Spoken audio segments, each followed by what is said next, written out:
Hello everyone, welcome back to Jayshree's world. একটা নতুন ধরনের জিনিস করছিলাম, তাই ভাবলাম তোমাদের সাথেও শেয়ার করি। আশা করি ভালো লাগবে তোমাদের। এই মাটির ভাঁড়টা আমি কিনেছিলাম আমার বিয়ের 6 মাস আগে। তো ভাঁড়টা কেনার কিছু উদ্দেশ্য ছিল যদিও, তো সেটা না হয় নাই বললাম। কিন্তু এই ভাঁড়টা আনার পর থেকেই আমার মনে হচ্ছিল কেমন একটা খালি খালি লাগছে। তো ভাবলাম যে এটাকে একটু নতুন রূপ দিলে কেমন হয়, যেহেতু এটা আমার কাছে অনেকটা দিন থাকবে। সেই জন্য লেগে পড়লাম, ঘরে যে রঙগুলো ছিল সেগুলো দিয়েই শুরু করে দিলাম কাজ। ফার্স্টেই দেখো, একটা অরেঞ্জ কালার নিয়ে পুরো ভাঁড়টাই রং করে নিলাম। তারপর হোয়াইট কালার দিয়ে তার ওপরে আর একটা লেয়ার করে নিয়েছি, যাতে এর উপরে যে কোনো ডিজাইনই খুব সুন্দরভাবে ফুটে ওঠে। তোমরা অনেকেই জানো, যারা আমাকে পার্সোনালি চেনো তারা জানো যে আমি একটু আঁকাঝোঁকা করতে খুব ভালোবাসি।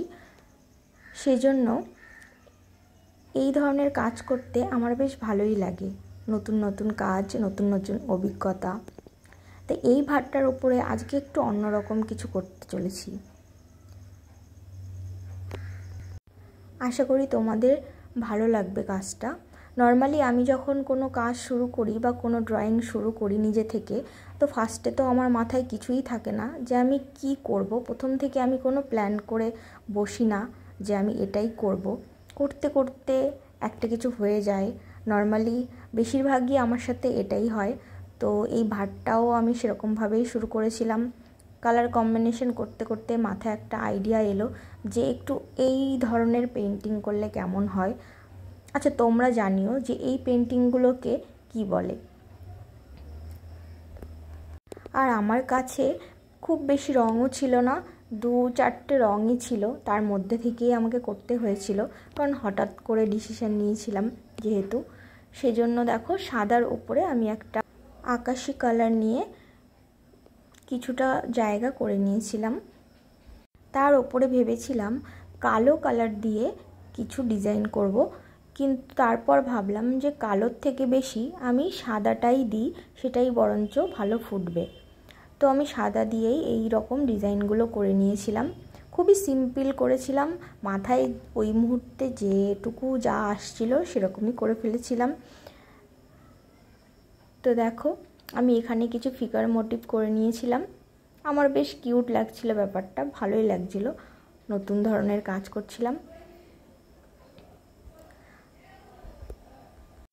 আর এই ভাঁড়টা কিন্তু এখনও ফুলফিল করতে পারিনি যদিও, তবে হ্যাঁ, যেদিন ফুলফিল করব আর এই ভাঁড়ের টাকাগুলো দিয়ে যেটা করব সেটা তোমাদের সাথে অবশ্যই শেয়ার করব। তো মোটামুটি আমার এখানে স্কেচগুলো কমপ্লিট হয়ে গেছে। খুব বেশি হিজিবিজি করতে চাইছিলাম না, তো এই মাঝখানটার দিকটাই একটু ডিজাইনগুলো করলাম। আচ্ছা, তোমরা বলো কিন্তু আমি যে ফিগারগুলো করছি, এই ফিগারগুলো কি করছে?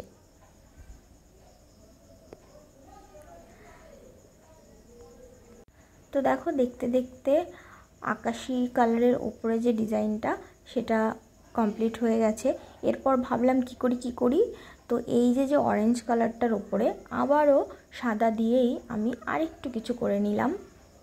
আশা করি এটা দেখতে বেশ ভালোই লাগবে।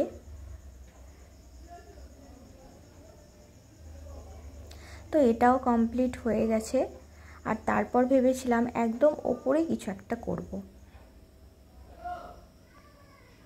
আর তোমাদের আমার এই ধরনের কাজ দেখতে কেমন লাগে সেটা অবশ্যই কমেন্ট করে জানিও।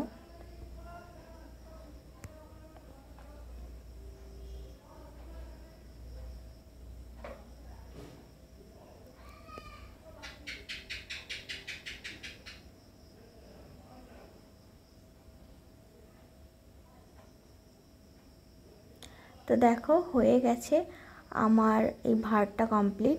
তারপরেও ভাবছিলাম যে আরও কিছু করা যায় কি না। তারপর এই যে অরেঞ্জ কালারটা দিয়ে আবারও একটু ফুলের মতন করে নিয়েছিলাম কিছু ডিজাইন আকাশি কালারের ওপরটা। আর এরপর মনে হলো যে এর থেকে বেশি কিছু করলে খুবই বাজে লাগবে। তারপরও দেখো আমার কাজ যেন শেষই হচ্ছে না, একটার পর একটা মাথায় এসেই যাচ্ছে আর আমি করেই যাচ্ছি। যাই হোক, তারপরেও ভালোই লাগছিল, খুব খারাপ যে লাগছিল আমার কাছে সেটা না, বাট তোমাদের কাছে কেমন লাগলো অবশ্যই জানিও। আর আমি তো যখন বোর হই তখনই এই ধরনের কাজ করি, আর সবসময় ভিডিও করা পসিবল হয় না, তবে মাঝে মাঝে ইচ্ছে হয় যে এই ধরনের কিছু জিনিস আমি তোমাদের সাথে শেয়ার করি, সেজন্য এটাও করলাম। তো এই হলো আমার ভার, কেমন লেগেছে তোমাদের অবশ্যই জানিও। আশা করি তোমাদের ভালো লেগেছে। তো আপাতত এইটুকুই, আবারও দেখা হবে নতুন কোনো ভিডিওতে, ততক্ষণের জন্য টাটা।